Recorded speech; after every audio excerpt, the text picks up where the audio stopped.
నియోజకవర్గ కేంద్రంలో నిర్వహిస్తున్నటువంటి పత్రికా సమావేశానికి విచ్చేసినటువంటి వేదిక మీద ఉన్నటువంటి పెద్దలందరూ కూడా పేరు పేరున తెలంగాణ ఉద్యమ వందనలు తెలియజేసుకుంటూ, అదేవిధంగా పిలువగానే వచ్చిన పత్రికా ఎలక్ట్రానిక్ మీడియా మిత్రులందరూ కూడా తెలంగాణ ఉద్యమ వందనలు తెలియజేసుకుంటూ, ఈరోజు స్టేషన్ క్యాంప్ నియోజకవర్గంలో ప్రజలందరూ జరిగే సత్యం ఏంటంటే, కడెం శ్రీఆర్ గారికి మొన్న జరిగినటువంటి ఎలక్షన్లో టికెట్ బీఆర్ఎస్ పార్టీ తరఫున ఇస్తే బీఆర్ఎస్ పార్టీ కార్యకర్తలందరూ కూడా కష్టపడి, మరీ ముఖ్యంగా గన్పూర్ మా మండలంలో అందరం కూడా కేసీఆర్ గారి ఆదేశానుసారం, డాక్టర్ పల్లరాజేశ్వర రెడ్డి సార్ గారి ఆదేశానుసారం, మరీ ముఖ్యంగా స్టేషన్ క్యాంప్ నియోజకవర్గ ఇన్ఛార్జి తాటిపూడి రాజన్న గారి ఆదేశానుసారం మేమందరం కూడా కష్టపడి ఆయన శ్రీఆర్ని గెలిపిస్తే పైసలకు అమ్ముడుపోయి తమ కూతురు వారసత్వ రాజకీయాల కోసం అమ్ముడుపోయి బీఆర్ఎస్ పార్టీ మీద, బీఆర్ఎస్ పార్టీ నాయకుల మీద నిత్య విమర్శలు చేయడమే కాకుండా తన అనుచరులతోటి, వాళ్ళ స్థాయికి తగ్గ వాళ్ళు కాకున్నప్పుడు కూడా వాళ్ళ అనుచరులతో కూడా పత్రికా సమావేశాలు పెట్టించి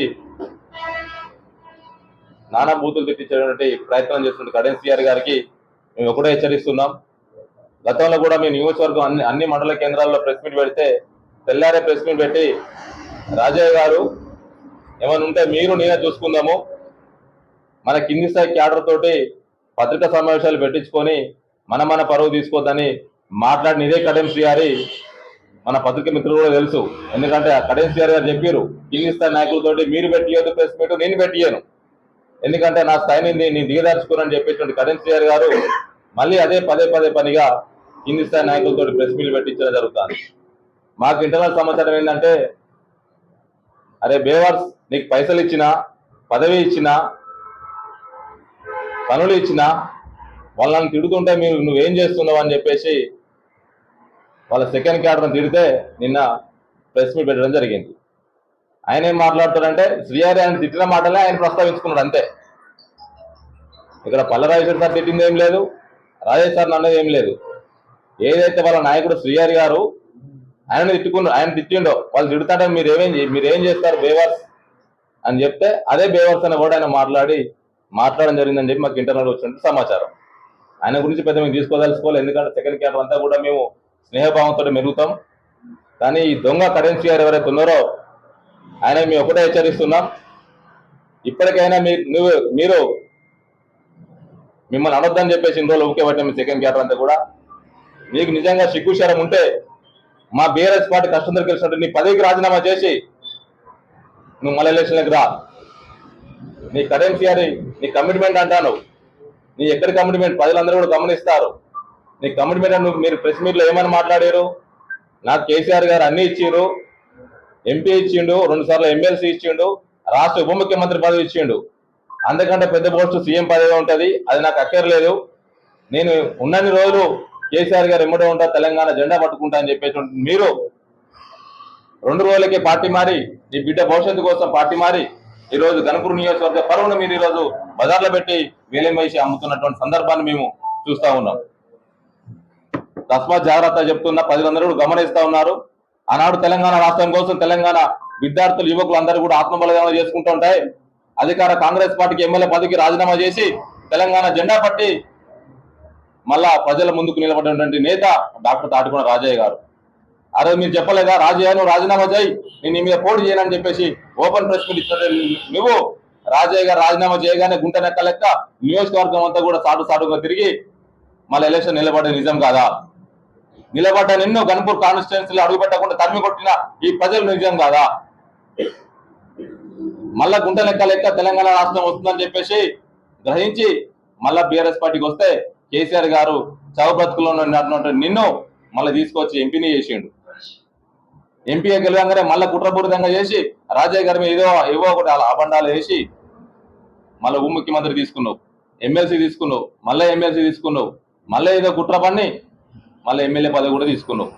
ఆఖరికి నువ్వు చేసింది ఏంది? ఇవన్నీ కూడా ప్రజలందరూ కూడా గమనిస్తూ ఉన్నారు. శ్రీగారి గారు తస్మా జాగ్రత్త, ఎందుకంటే మీ పెద్దరికానికి మీ గౌరవానికి మా స్థాయికి నిన్ను అనొద్దని చెప్పేసి ఇన్ని రోజులు ఊపుకున్నాం. కానీ ఇక నుంచి మా కేసీఆర్ గారు పూర్తి స్థాయి అధికారాలు ఇచ్చిండు, ఫ్రీడమ్ ఇచ్చిండు. ఎవడన్నా బీఆర్ఎస్ పార్టీ మీద కానీ బీఆర్ఎస్ పార్టీ నాయకుల మీద కానీ ఒక్క మాట నోరు జారితే తన్ని తరిమేస్తామని చెప్పేసి సీరియస్ గా మీ అందరూ కూడా బీఆర్ఎస్ పార్టీ కార్యకర్తలందరూ కూడా ముక్త కట్టంతో హెచ్చరిస్తున్నాం అని చెప్పేసి తెలియజేసుకుంటున్నాను. ధన్యవాదాలు. జై తెలంగాణ. తెలంగాణ రాష్ట్ర తొలి ఉప ముఖ్యమంత్రి వర్యులు డాక్టర్ రాజన్న గారి ఆదేశాల మేరకు, అదేవిధంగా ఈ వేదికపైన ఉన్నటువంటి బీఆర్ఎస్ పార్టీ అతిరథ మహారథులకి, ఎలక్ట్రానిక్ మీడియా, ప్రింట్ మీడియా అందరికీ నా యొక్క నమస్కారాలు తెలియజేస్తూ, ఈరోజు ప్రెస్ మీట్ పెట్టడానికి గల కారణం ఏంటంటే, కడియం శ్రీ గారికి సాధనగాక అతని గుంటె నక్కతో నిన్న ఒక ప్రెస్ మీట్ పెట్టడం జరిగింది. ఆ ప్రెస్ మీట్లో ఆ గుంటె నక్క ఏమంటాడంటే, నేను మార్జోడు రాంబాబు అని చెప్పేసి ఉచ్చరించుకుంటూ మాట్లాడడం జరిగింది. అతను మార్జోడు రాంబాబు కాదు, మాయల పక్కీరు మార్జోడు రాంబాబు. ఆ మాయల పక్కీరు అవతారం ఏ విధంగా మాయల పక్కీరు అవతారం ఎత్తుతారో, గతంలో అధికార పార్టీ టీడీపీలో ఉన్నప్పుడు అవతారం ఎత్తి, బీఆర్ఎస్ పార్టీ అధికారం ఉన్నప్పుడు అవతారం ఎత్తి, మళ్ళీ ఇప్పుడు కాంగ్రెస్ పార్టీ అధికారం వచ్చిన తర్వాత కూడా మళ్ళా అధికార పార్టీలకు పోయి అన్ని రకాల అవతారాలు ఎత్తుతున్న మాయల మరాఠీ రాంబాబు, నువ్వు నోరు దగ్గర పెట్టుకో బిడ్డ. నువ్వు మా నాయకులను పల్లా రాజేశ్వరరెడ్డి గారిని, డాక్టర్ రాజయ్య గారిని అనేటువంటి వ్యక్తిత్వం నీది కాదు. ఇది కేవలం టోకెన్ గా ఉన్నటువంటి వ్యక్తివి. నీవు టోకెన్ నామినేటెడ్ పదవి తెచ్చుకున్నటువంటి వ్యక్తివి. ఆ నామినేటెడ్ పదవి చైర్మన్ లో ఉండి కనీస విలువలు లేకుండా, కనీస మోరల్ వాల్యూస్ లేకుండా మా నాయకులను మాట్లాడేటువంటి పదాలు చాలా ఘోరాతి ఘోరమైనటువంటి పదాలు మాట్లాడిన బిడ్డ. నువ్వు బెదవన్నర బెదవవి. ముందుగా నువ్వు చేసిన నీ వివక్షను ఒక్కసారి గతంలో నీ పక్కనున్నటువంటి నీ గురువు అనుకునేటువంటి కడియం శ్రీగారి గారిని ఇదే స్టేషన్ గణపురం నియోజకవర్గంలో 2014లో విపరీతమైనటువంటి మాటలు మాట్లాడి ఈ రోజు అతని కడియం శ్రీగారి సంఖ కింద జరిగినటువంటి గుంటె రకవు నువ్వని చెప్పేసి నేను మిమ్మల్ని ఖబర్దారిగా నేను చెప్తున్నాను. ఒకే ఒక విషయం నేను చెప్పదలుచుకున్నాను. ఈ రోజు కడియం శ్రీగారి గారికి దమ్ము ధైర్యం ఉండేది ఉంటే అతను ఏం మాట్లాడుతున్నారు? స్టేషన్ గణపూర్ నియోజకవర్గాన్ని నేను అభివృద్ధి చెందడం కోసమే కాంగ్రెస్ పార్టీలో పోయిన అంటున్నావు. మరి నీ బిడ్డ కూడా కాంగ్రెస్ పార్టీ ఎంపీ ఉంది కదా, కేంద్రంలో బీజేపీ అధికారంలో ఉంది కదా, ఎంపీ పార్లమెంట్ కూడా అభివృద్ధి చెందాలి కదా, మరి నీ బిడ్డను కూడా బీజేపీ పార్టీకి పంపుతావా అని చెప్పేసి ఈ పత్రిక పక్షాన నేను కోరుకుంటున్నాను. ఈ రోజు ఒకటే చెప్తున్నాం కడియం శ్రీగారి గారికి, నువ్వు ఏ పార్టీతో గెలిచినావో, ఏ జెండా కింద గెలిచినావో దానికి రాజీనామా చేసే దమ్ము ధైర్యం నీకు ఉన్నదా అని నేను విమర్శిస్తున్నాను. మొన్నటికి మొన్న నీ అనుచరులు మాట్లాడడం జరిగింది. స్టేషన్ గణపూర్ నియోజకవర్గంలో డిగ్రీ కాలేజీ, అదేవిధంగా ఆసుపత్రి, అదేవిధంగా మున్సిపాలిటీ కేవలం కడియం శ్రీగారే తీసుకొచ్చిన మాకు జీవోలు ఉన్నాయని చెప్పేసి మొన్న పత్రికా విలేకరుల ముందు చూపెట్టినటువంటి విషయాన్ని నేను గుర్తు చేస్తున్నాను. గతంలో బీఆర్ఎస్ పార్టీలో ఉన్నటువంటి జీవోలను కూడా నిన్నటికి నిన్న బేలేరులో పత్రికా ముఖంగా మేము చూపెట్టడం జరిగింది. నీకు దమ్ము ధైర్యం ఉండేది ఉంటే రేపు పొద్దున ఆ జీవోలను చూసి రాజీనామా చేయాలని చెప్పేసి నేను డిమాండ్ చేస్తూ, ఇంకోసారైనా కూడా నీ నక్క జిత్తుల వ్యవహారాన్ని మానుకొని, నీ అనుచరుల గుంటె నక్క వ్యవహారాలను మానుకొని, మా నాయకుల పైన ఒకవేళ ఏ విధమైనటువంటి అనుచితమైనటువంటి వ్యాఖ్యలు చేసినట్లయితే ఉంటే ప్రజలతోటి శిక్ష తప్పదని చెప్పేసి హెచ్చరిస్తూ, ఖబర్దార్ రాంబాబు, మాయల మరాఠీ రాంబాబు ఖబర్దార్ అని చెప్పేసి హెచ్చరిస్తున్నాను. హృదయపూర్వక నమస్కారాలు. ఈరోజు బీఆర్ఎస్ పార్టీ నుండి గెలిచి కాంగ్రెస్ పార్టీకి వెళ్ళిన కడియం శ్రీగారు గారు, మీరు పల్లరాజేశ్వరరెడ్డి మీద, డాక్టర్ రాజయ్య మీద మీరు చేసే ఆరోపణలు చాలా నీచమైనవి. ఎందుకంటే గతంలో రాజయ్య గారు కాంగ్రెస్ పార్టీ నుండి గెలిచి రాజీనామా చేసిన తర్వాతనే బీఆర్ఎస్లోకి వెళ్ళి గెలిచిండు. మరి మీరు ఇప్పటికీ ఒక దరిదాపుగా మీరు కాంగ్రెస్లో పోయిన కాంచి కూడా మేము ఎప్పటికో మొత్తుకుంటాను, బీఆర్ఎస్ నుంచి గెలిచి మీరు కాంగ్రెస్లో పోయారు, దమ్ముంటే రాజీనామా చేసి మళ్ళీ గెలిచి ఆ పార్టీలో తిరుగుతుందని ఎప్పటి నుంచో మేము సవాల్ చేస్తున్నాము. మా సవాల్ను స్వీకరించింది లేదు. మళ్ళా మీది నుండి మీ అనుచరులతోని ఏదో అవాకులు చెవాకులు మాట్లాడిపిస్తారు. మీ అనుచరులు మితిమీరి మాట్లాడతారు. మాకు కూడా మా తెలంగాణ భాష వాడితే మీ గుడ్డలు ఉడతాయి, కానీ మేము ఆ భాష మాట్లాడతలేము. మీ వాళ్ళే విపరీతంగా ఆ భాషలు మాట్లాడతారు. మీరు కూడా మరి మీ వారిని కంట్రోల్ చేసుకొని భాషాపరంగా మాట్లాడితేనే మంచిగుంటుంది. లేకపోతే మేము మా తెలంగాణ భాష విప్పితే మీరెవరు ఉండరు. గులాబీ జెండా ముట్టుకునే దమ్ము ధైర్యం మీకుంటే ఫస్ట్ గులాబీ జెండాను ముట్టుకొని ఆ తర్వాత మేము ఏందో చూస్తాము. మీరు ఎక్కడెక్కడో తరిమి కొడతాము, ఉడిపించి కొడతాము అంటారు కదా. మిమ్మల్ని త్వరలోనే ప్రజలు ఏ విధంగా తరిమి కొడతారో ప్రత్యక్షంగా ముందు ముందే మీకే అనుభవం వస్తుంది. కాబట్టి దయచేసి ఇంకోసారి మీ అనుచరుల చేత ఇలాంటి నీచమైన రాజకీయాలు చేయకుండా మానుకోవాలని ఇది పడుతుంది. పత్రికా సమావేశానికి హాజరైనటువంటి స్టేషన్ గరుపు నియోజకవర్గ స్థాయి నాయకులందరికీ, అలాగే ప్రింట్ అండ్ ఎలక్ట్రానిక్ మీడియా వారికి ముందుగా హృదయపూర్వక ధన్యవాదాలు తెలియజేస్తున్నాం. నిన్న జరిగిన పరిణామాల పట్ల ఈరోజు ఏదైతే కాంగ్రెస్ పార్టీ సెకండ్ క్యాడర్ అయితే ప్రెస్ మీట్ పెట్టి బీఆర్ఎస్ పార్టీ నాయకులను విమర్శించిందో దానికి ఇంతవరకు బీఆర్ఎస్ పార్టీ తరఫున సెకండ్ క్యాడర్ ఎప్పుడు ప్రెస్ మీట్లు పెట్టి విమర్శించలేదు. ఎందుకంటే లీడర్లు, ఎమ్మెల్యే స్థాయి నాయకులు వాళ్ళే ప్రెస్ మీట్ పెట్టి మాట్లాడుకునే సందర్భాలే ఉంటాయి. ఇట్లాంటి ప్రెస్ మీట్లు పెట్టి విమర్శించే స్థాయికి ఇంకా బీఆర్ఎస్ పార్టీ దిగజారులే అనుకుంటున్నాం. కానీ తప్పనిసరి పరిస్థితిలో వాళ్ళు మాట్లాడిన దానికి కౌంటర్ ఇవ్వాలి కాబట్టి తప్పనిసరిగా ప్రెస్ మీట్ పెట్టి మాట్లాడడం జరుగుతుంది. వాళ్ళ రాజకీయానికి వస్తే రాంబాబు కాంగ్రెస్ పార్టీ నాయకుడు అంటే ఏం పదవి ఏం పని చేసింది కాంగ్రెస్ పార్టీకి ఆయన మార్కెట్ చేయడానికి కారణం ఏంటి?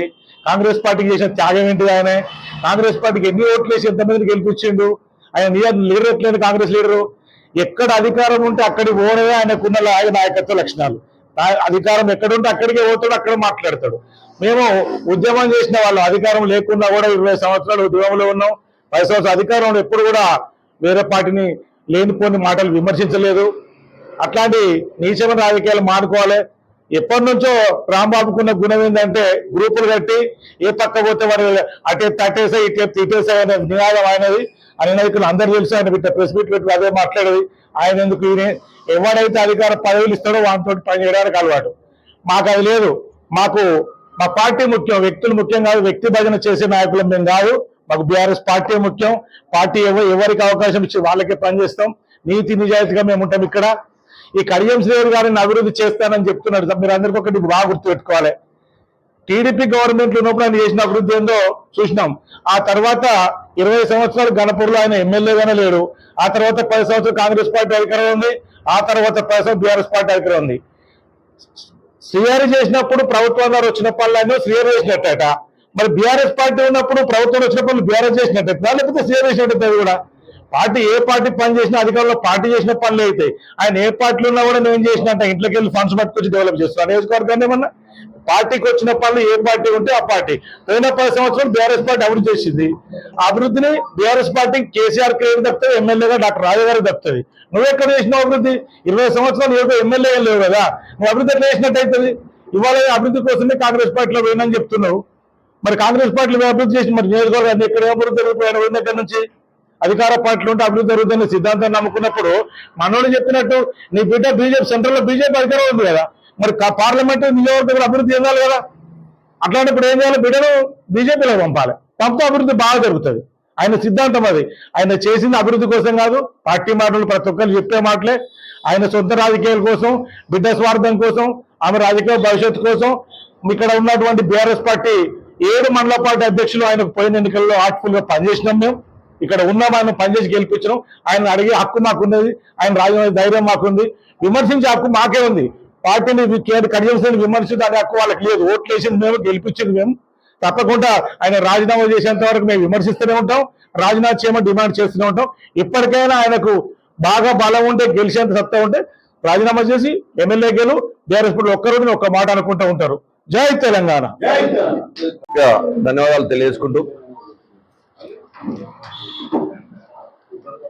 పార్టీ బీఆర్ఎస్ పార్టీ నిన్న ఒక వ్యక్తి పత్రికా సమావేశంలో మాట్లాడుకుంటూ వ్యక్తుల గురించి మాట్లాడడం అనే చెడు మాటలు మాట్లాడే వ్యక్తి నేను లీడర్ అనుకోను, ఒక నాయకుడు అనుకోను. చిల్లరగా ఇంట్లో బండి తిరిగి మాట్లాడడం భాష మాట్లాడడం కరెక్ట్ కాదు. బిడ్డ, నువ్వు 5 ఏళ్ళు మాతోటే ఉన్నావు, మా నాయకుల దగ్గర ఉన్నావు, అడక్క తిన్నావు, ముచ్చట చెప్పావు. కడసరి ఎన్ని మాట్లాడినావు మొత్తం నీకు నువ్వు గుర్తు చేసుకో. నువ్వు మాట్లాడాల మాటలు మనస్ఫూర్తిగా నువ్వు చెప్పు, ప్రమాణం చేసి చెప్పు. ఎన్ని మాటలు అన్నావు కడసరిని, ఎంతమంది దెబ్బలు కుట్టినన్నావు, తిట్టిందన్నావు. ఆ మాటలు చెప్పుకునే భాష మాట్లాడిన వ్యక్తి ఇవాళ అటు పోయి మళ్ళీ ఇటు పోయి మాట్లాడు. ఎటు రోడ్డుకో పూటకో మాట మాట్లాడే వ్యక్తి ఇలా మార్చుకో. నీ ప్రవర్తన తప్పకపోతే బిడ్డ నీ సంగతి చెప్తారు, నీ బట్టలు వివరిస్తారు, ఎలా ఊరో అడిగారు. నువ్వు తిట్టినవి కాదు పాప వచ్చి ఇప్పుడు డైరెక్ట్ ఇక్కడే వెళ్ళాం, ప్రెస్ మీట్ వెళ్ళాం. ఇదే చింతకుల నరేంద్ర రెడ్డి కదా, బ్రహ్మారెడ్డి కదా, నా ఇంటి కదా, నువ్వు కూర్చున్నప్పుడు మాట్లాడిన మాటలు మొత్తం నేను డైరెక్ట్ చెప్తా, నీకు ఎదురుగా చెప్తా. దమ్ముంటారా ఎన్నో పట్టుకొని నువ్వు పదవి కొట్టడానికో పదవి తీసుకోవడానికో జోకులు ఏది పడతాయి మాట్లాడు. నీ పద్ధతి కాదు, నీ గుణం అది కాదు. ఒక వ్యక్తి రాజేశారు ఎంత పెద్ద వ్యక్తి ఎట్లా కూర్చున్నావు, రాజేశారు ఎంత వ్యక్తి ఇంటికి కూడా అన్నావు. మా ఇంటికి వచ్చి ప్లీజ్ ఛాయ్ దాపి ధన్యం ఉంటుంది, నాకు గౌరవం ఉంటుంది. మా ఇంటికి వచ్చి ఒక ఛాయ్ దాపి భద్రాలు తీసుకొచ్చిన సందర్భం నేను ఇన్ని రోజులు తిరిగి ఇట్లా మాట్లాడే కరెక్ట్ కాదు. నువ్వు మనిషి పుట్టి కొడితే మనిషి లెక్క మాట్లాడలేదు, జంతువులు లెక్క అట్లా మాట్లాడలేదు, మంచి కాదు. బిడ్డ కబర్ ద్వారా తెలుసుకుని ముగిసుకుంటాను. ఒక విషయము,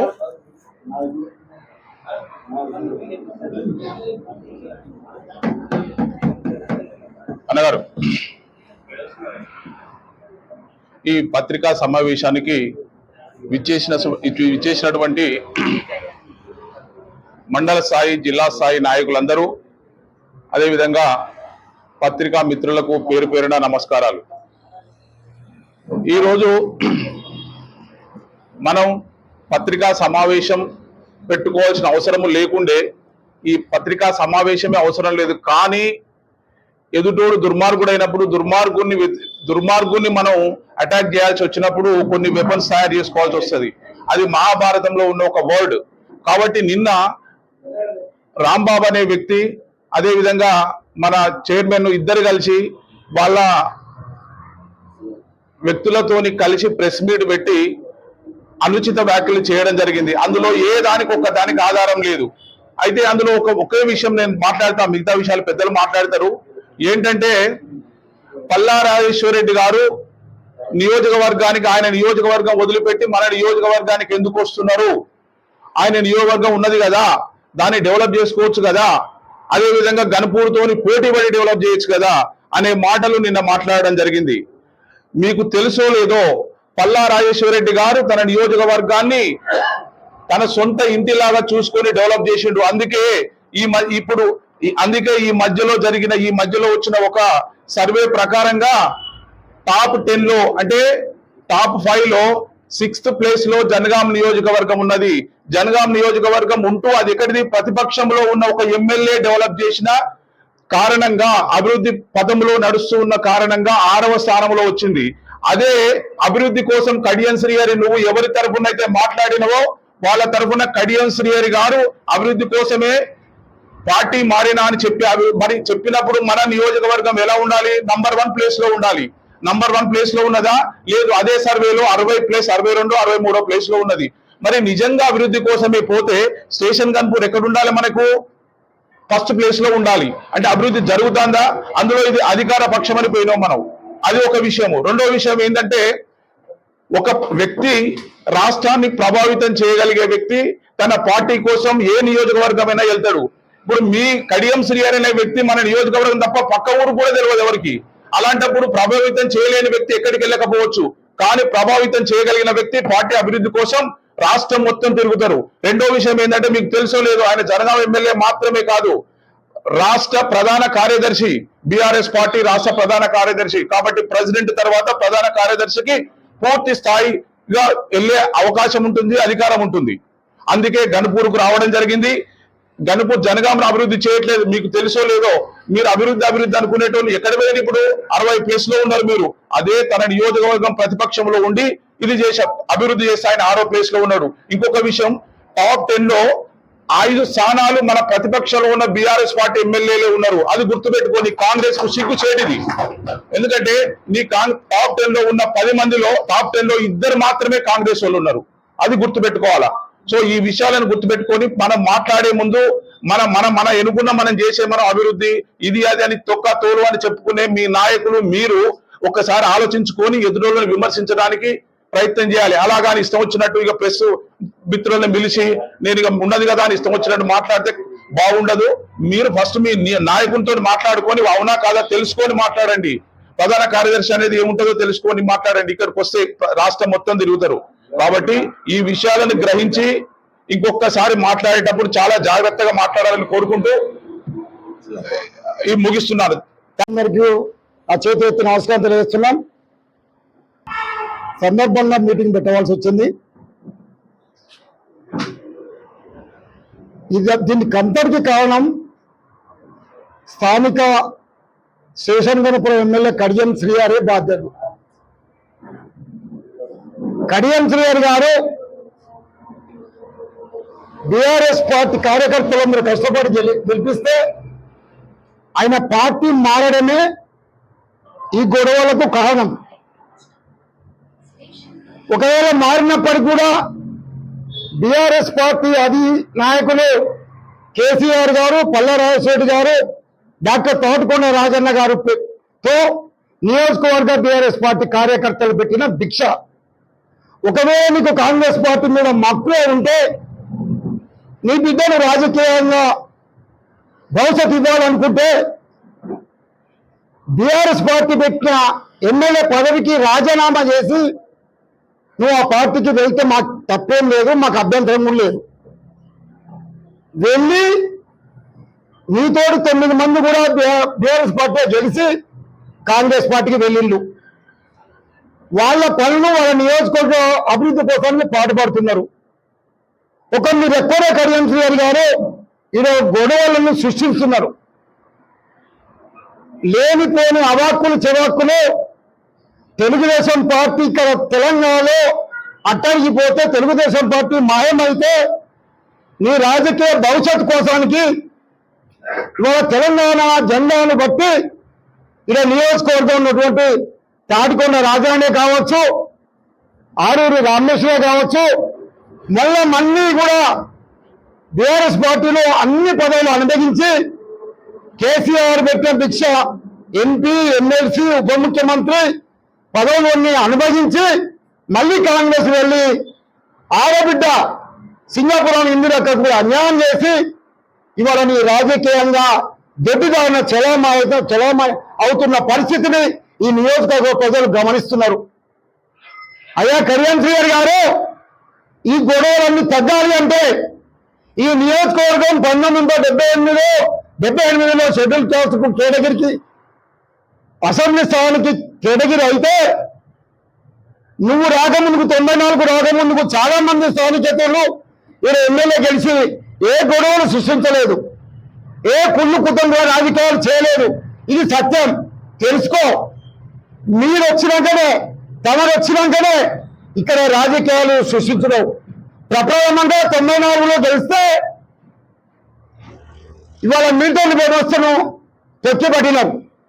తిరగబడ్డ వాళ్ళను అనగదొక్కడమే కాకుండా పోలీసు వ్యవస్థతోటి ఎన్కౌంటర్ చేయించడం. ఇది ప్రజలు గమనిస్తున్నారు.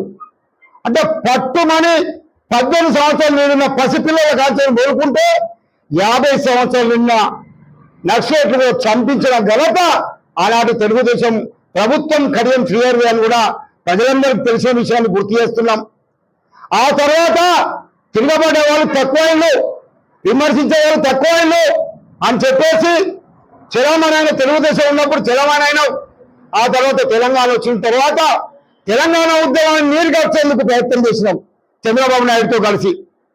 తెలంగాణ ఉద్యమాన్ని నీరుగార్చి దిక్కుదశ లేదు, నీ రాజకీయ భవిష్యత్తుకు అది ఎక్కడ కూడా కనబడతలేదు, నా రాజకీయ భవిష్యత్తు ఎట్లుండాలని నీ కొమ్ము కాసే వాళ్ళందరి పేర్లు నేను ఏదలుచుకోలేను. వాళ్ళందరినీ కూడా రాంపూర్లో హనుమంతరావు తోట మీటింగ్ ఏర్పాటు చేసుకొని ఓ కళ్ళబలి కథలని వాళ్ళకి చెప్పి వాళ్ళ అభిప్రాయం మేరకే నేను వాళ్ళ టీఆర్ఎస్ పార్టీకి వస్తున్నా అని చెప్పి కేసీఆర్ సంఖ్యలో చేరి ఇక్కడ రాజన్నకు అన్యాయం చేసినాక గణములు నువ్వు. అంతేకాదు ఇవాళ తెలంగాణ పార్టీకి వచ్చిన తర్వాత నువ్వేమేం చేసినావు అందరికీ కూడా తెలుసు. ఇవాళ అప్పటి నుండి ఇప్పటి వరకు ఈ నియోజకవర్గంలో ఎంతో అభివృద్ధి జరిగింది. కేసీఆర్ గారు రాజన్న మీద మక్కువతోటి ఈ నియోజకవర్గం అభివృద్ధి చేసిండు. కాబట్టి ఆనాటి నుంచి ఈనాటి వరకు కూడా నువ్వు ఉప ముఖ్యమంత్రి పదవి ఉండి బీఆర్ఎస్ పార్టీ అభివృద్ధి చేసిన అభివృద్ధిని కూడా 10 సంవత్సరాల నియోజకవర్గం ఆగమైందంటూ 10 సంవత్సరాలు అభివృద్ధి జరగలేదంటూ నీ కళ్ళు కనబడతలేవా? నువ్వు చదువుకున్న మూర్ఖుడివా? అభివృద్ధి లేదు అంటే మరి రా, ఇప్పుడు నీ ప్రభుత్వంలో ఉన్నావు కదా, కాంగ్రెస్ ప్రభుత్వం ఉన్నది. ఏ డిపార్ట్మెంట్ తీసుకొస్తావు ఆ డిపార్ట్మెంట్ గణాంకాలతోటి రాజన్న అధ్యక్షతలో ఇదే పల్లె రాజశేఖర్ గారు కూడా వస్తారు. వారి ముందట ఒక చర్చలకు రా, మేము సిద్ధంగా ఉన్నాం. దయచేసి కడియం శ్రీహరి గారు ఇవన్నీ తగ్గాలి అంటే ఈ గొడవలు ఉన్న మధ్య ఇక నిన్ను గెలిపించిన ప్రజలు సశ్రమలో ఉండాలంటే నువ్వు తక్షణమే రాజకీయాలు ఎమ్మెల్యే పదవికి రాజీనామా చేసి ఎలక్షన్లకు రా. లేదంటే గొడవలు తప్పకుండా జరుగుతాయి. నీ కుళ్ళు కుద్దతో గొడవలు జరుగుతాయి. తప్పకుండా గుర్తుపెట్టుకో. నువ్వు రాజీనామా చేయకపోతే నిన్న జఫర్గఢ్ మండలంలో చెప్పినాం, గన్పూర్ మండల కార్యాలయంలో చెప్పి కార్యకర్తల సమావేశంలో చెప్పినావు. నీవు ఊర్లలోకి వస్తే తరిమి కొడతాం. దీనిలో ఎన్నుకోకపోయేదే లేదు శ్రీహరి గారికి అని చెప్పేసి తెలియజేస్తున్నాం.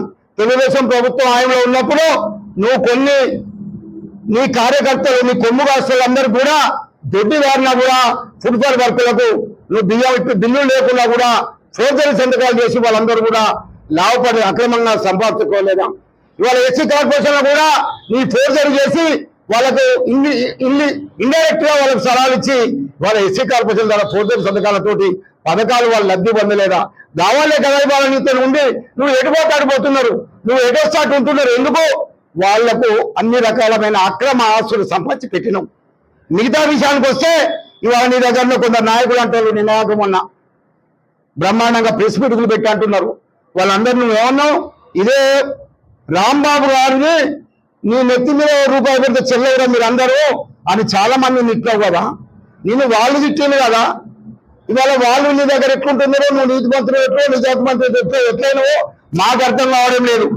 ఇవాళ రాంబాబు విషయానికి వస్తే మా వాళ్ళందరూ చెప్పింది కాబట్టి నేను తెలియబోతుంది. నేను వ్యక్తిగతం కాకుండా మా పార్టీలో ఉండి రాజన్న దగ్గర ఉండి వాళ్ళ బ్రహ్మాండంగా వర్కులు చేసుకొని బిల్లులు సంపాదించుకో బిల్లుల ద్వారా వాళ్ళ డబ్బులు సంపాదించుకొని వాళ్ళ కడియం శ్రీహరి గారు ఏరినావు. నువ్వు ఎందుకు చేరినావు? ఇవాళ ఉప ముఖ్యమంత్రి పోయిన తర్వాత ఇవాళ ఫంక్షన్ రఘునాథపల్లి మండలిలో ఒక ఫంక్షన్ హాల్లో నువ్వు బ్రహ్మాండంగా తెచ్చినటువంటి పరిస్థితులు మర్చిపోయినావు రాంబాబు. వాళ్ళ ఏ విధంగా నువ్వు ఇవాళ ఆయన దగ్గర చేరువగానే ఆయన మంచోడు అంటున్నావు. అంటే రాజన్న దగ్గర ఉంటే కడియం శ్రీహరి తిడతావు, కడియం శ్రీహరి దగ్గర ఉంటే రాంబాబు తాటుకుంట రాజన్న తిడతావా? ఇవాళ పల్లరాజు విషయానికి వస్తే ఇవాళ బ్రహ్మ చెప్తున్నాం. ఆయన ఏ రకంగా ఒక కమ్యూనిస్టు భావగాల వ్యక్తి, గణపురం నియోజకవర్గం కాక యావత్తు తెలంగాణ ప్రాంతంలో కాంగ్రెస్ గాలి వీస్తున్నటువంటి పరిస్థితుల్లో ఒక గణపురం నియోజకవర్గంలో బీఆర్ఎస్ పార్టీ ఎమ్మెల్యే గెలిచిండు. ఇవాళ జనగాంలో ఇవాళ పల్లెరాజేశ్వర రెడ్డి బీఆర్ఎస్ పార్టీ ఎమ్మెల్యే గెలిచిండు. అంటే వాళ్ళు ఏ రకమైనటువంటి పరిస్థితులు ఉన్నాయి వాళ్ళు మేము ఒప్పుకుంటున్నాం. వాళ్ళ బ్రహ్మాండంగా కడియం శ్రీహరి గారిని బీఆర్ఎస్ పార్టీ కారు గుర్తుమే లేకపోతే ఏం జరుగుతుందో ఒక్కసారి ఆలోచన చేసుకోవాలి. అందుకే రమ్మంటున్నాం రాజీనామా చేసి. నీ విలువేందో, నీ కథ ఏందో, నీ మెజార్టీ ఏందో, నీ కథ ఏందో, నీ గెలిచేందో కూడా నిరూపిస్తాం అని చెప్పేసి కూడా తెలియపరుస్తున్నాం.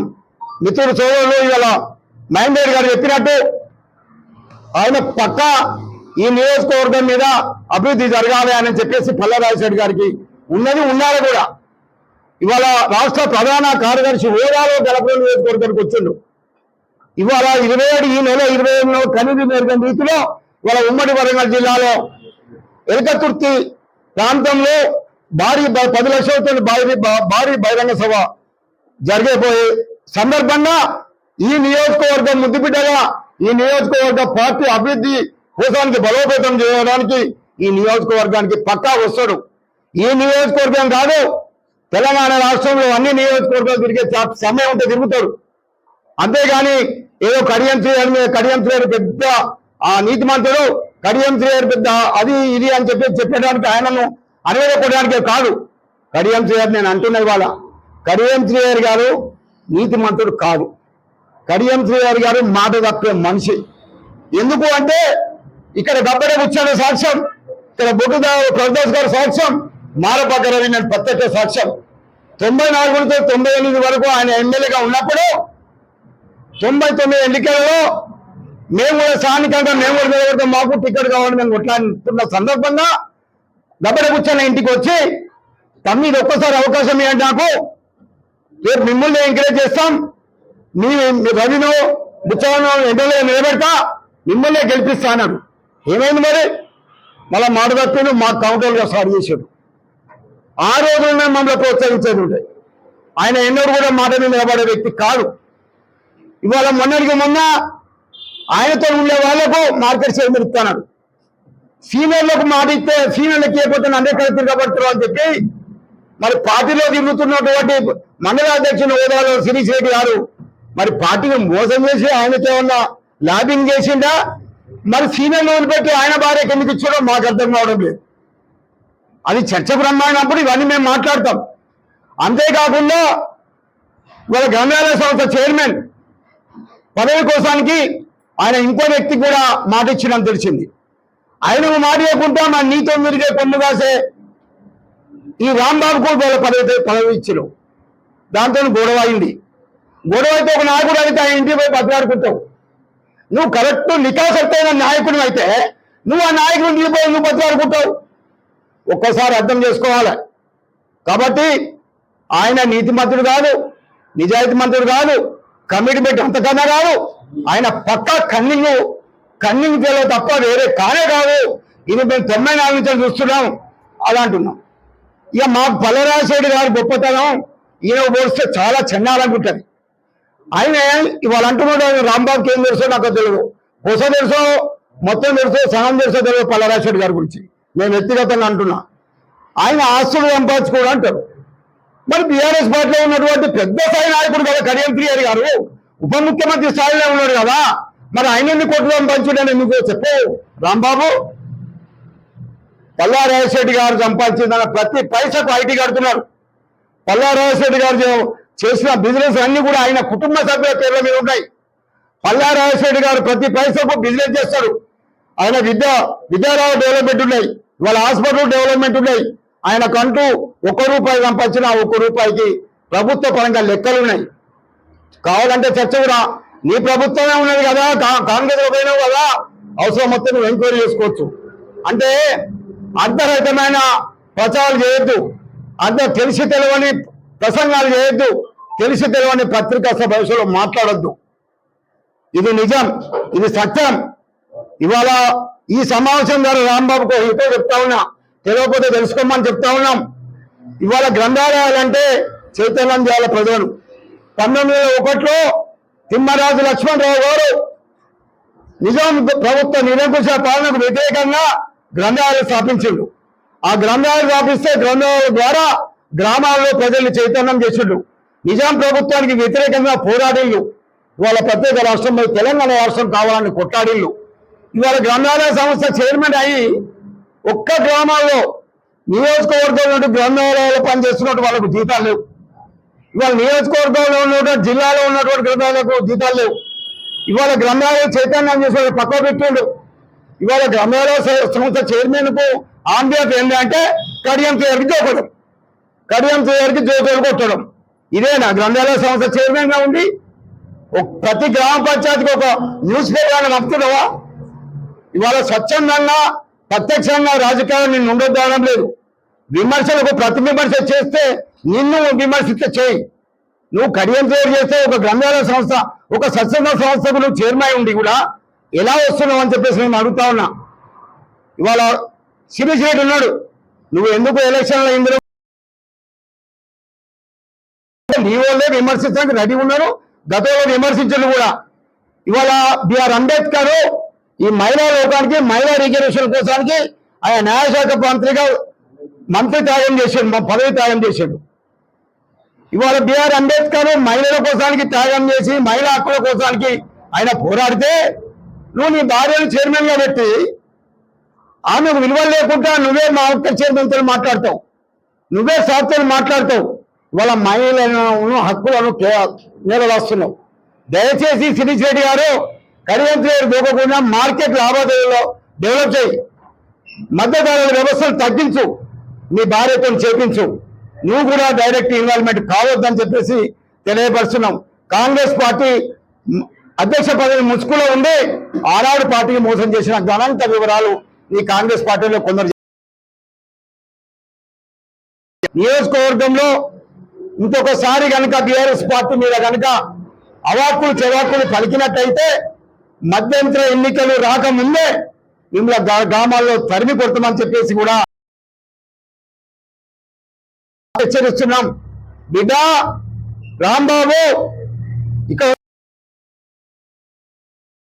ఈ చిట్టా ఇప్పుతాం, మహిళా లోకాలతో కలుసుకుంటే నువ్వు చేసిన అరాచకాలు అన్యాయాలు నీ రఘునాథపల్లి మండలానికి వచ్చి ఒక్కసారి అర్థం చేసుకో. ఇన్ని రోజులు మా మండల పార్టీ అధ్యక్షుడు అన్నట్టుగా మనందరం కూడా అన్నదమ్ములా కలిసిమెలిసి ఉన్నాం. మనం అక్క చెల్లెళ్ళు సోదరి మనులు సోదరులు యువకులు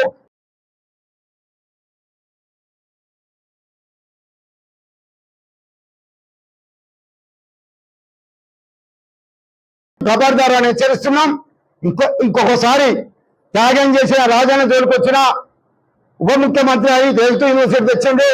నియోజకవర్గానికి కరుణామయుడు లాగా అన్ని పార్టీలను కలుపుకునే మనసత్వం ఉన్నటువంటి రాజన్న విషయానికి వచ్చిన ఈ నియోజకవర్గంతో పాటుగా జనగాం నియోజకవర్గ ప్రజలు ఆశ్రయించినటువంటి పల్లా రాజశేఖర గారి జోలికి వచ్చినా ఇవాళ ఏ రకంగా వచ్చినా కూడా బీఆర్ఎస్ పార్టీకి జోలికి వచ్చినా కూడా మేము మిమ్మల్ని నియోజకవర్గం అంచుల వరకు కూడా తరిమి కొడతామని చెప్పేసి